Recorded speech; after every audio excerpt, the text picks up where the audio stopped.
நீ காத்திரு, பொறுத்திரு, கொஞ்சம் பொறுத்திரு.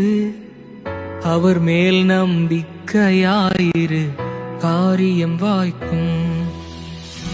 காத்திரு நீ காத்திரு, பொறுத்திரு, கொஞ்சம் பொறுத்திரு.